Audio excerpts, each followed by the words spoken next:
Warahmatullahi wabarakatuh. Salam guru penggerak, salam bahagia. Saya Triratna Mayasari, calon guru penggerak angkatan 7 dari SMP Negeri 3 Sumeneb, Kabupaten Sumeneb, Provinsi Jawa Timur. Bapak guru hebat, calon guru penggerak angkatan 7. Pada kesempatan kali ini, saya akan memaparkan koneksi antar materi, yaitu tentang kesimpulan dan refleksi modul 1.1 tentang filosofi pemikiran pendidikan Ki Hajar Dewantara. Baiklah, Bapak Ibu guru hebat, calon guru penggerak angkatan 7.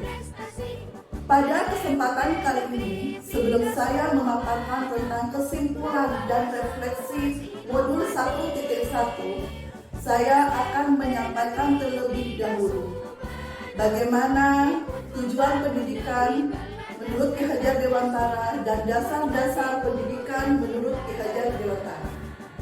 Tujuan pendidikan menurut Ki Hajar Dewantara adalah menuntun segala kodrat yang ada pada anak-anak agar mereka dapat mencapai keselamatan dan kebahagiaan yang setinggi-tingginya sebagai manusia maupun sebagai anggota masyarakat.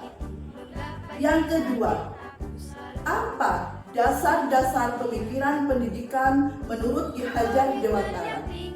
Yaitu yang pertama, pembelajaran yang berpusat pada murid atau pembelajaran yang berhamba pada murid. Yang kedua adalah pendidikan yang menuntun kodrat anak. Di antaranya adalah kodrat alam dan kodrat zaman. Sedangkan yang ketiga adalah trilogi pendidikan, yaitu Ing Ngarso Suntulodo, Ing Madya Mangunkarso, dan Tuturi Handayani. Nah, itulah tadi tujuan pendidikan dan dasar-dasar pendidikan menurut Ki Hajar Dewantara.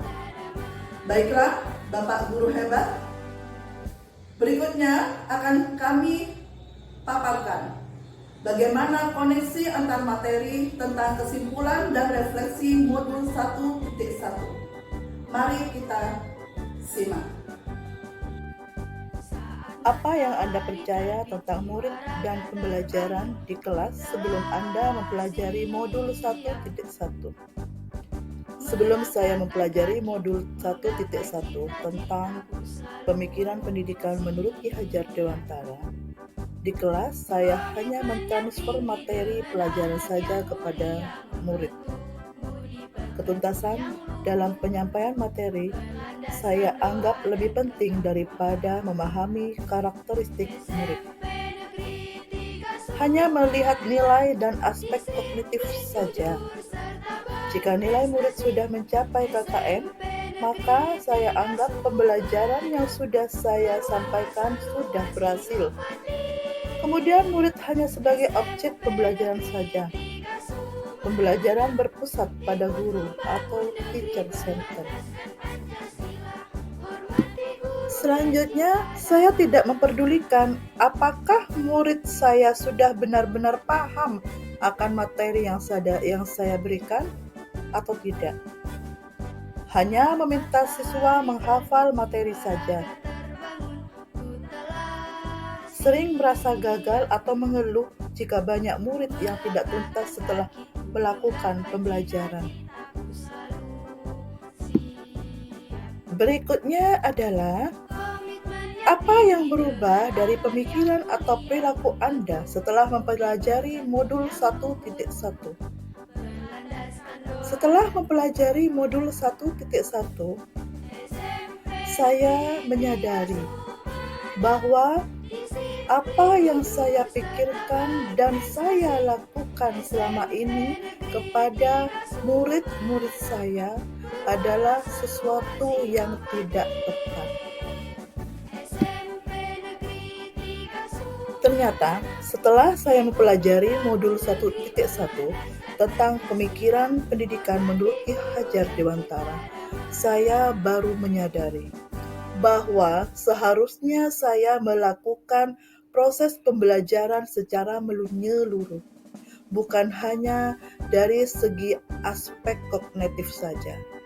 karena ada aspek-aspek lainnya yang harus kita pelajari, yang harus kita pahami untuk murid kita, yaitu aspek afektif, psikomotor, sosial, budaya, dan spiritual. Nah, kemudian murid itu jangan dijadikan sebagai objek, tetapi murid adalah subjek dari pembelajaran.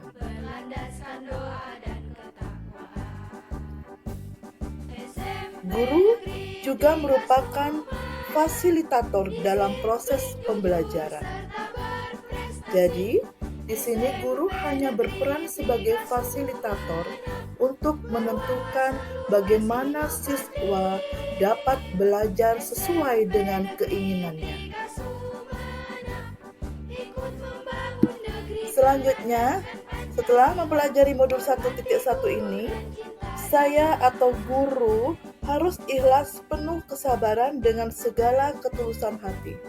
Karena menurut Ki Hajar Dewantara, dasar pendidikan yaitu salah satunya guru harus menghamba kepada siswa.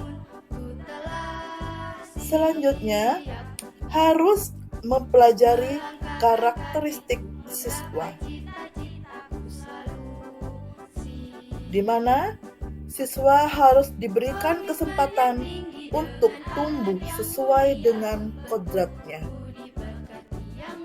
Apa yang dapat Anda terapkan lebih baik agar kelas Anda mencerminkan pemikiran Ki Hajar Dewantara.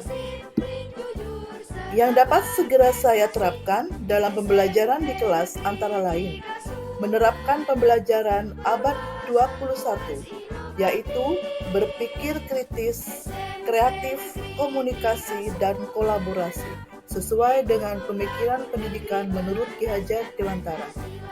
Selanjutnya, saya akan merancang pembelajaran yang interaktif dan menyenangkan dengan melibatkan murid sesuai dengan metode student center.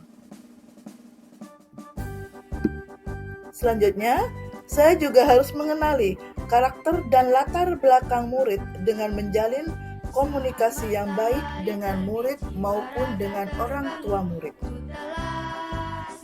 Berikutnya adalah pembelajaran tidak lagi menuntut, tetapi menuntun, agar murid merasa dihargai oleh guru.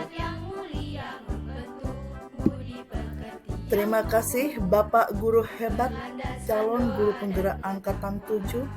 Semoga apa yang saya paparkan tentang kesimpulan dan refleksi modul 1.1 akan bermanfaat bagi kita semua. Salam guru penggerak, salam bahagia, bergerak, tergerak, dan menggerakkan. Wassalamualaikum warahmatullahi wabarakatuh.